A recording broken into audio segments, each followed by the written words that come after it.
How to repair worn spines and corners. If a spine comes completely away and the pages are exposed, you would use cloth tape to repair the book. The book we're repairing is damaged but still intact, so we have chosen to use a clear book tape.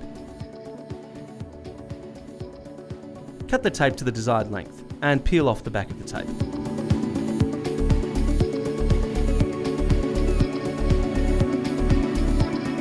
Centre the spine of the book down the centre of the tape, allowing equal amount of tape to overlap the front and back.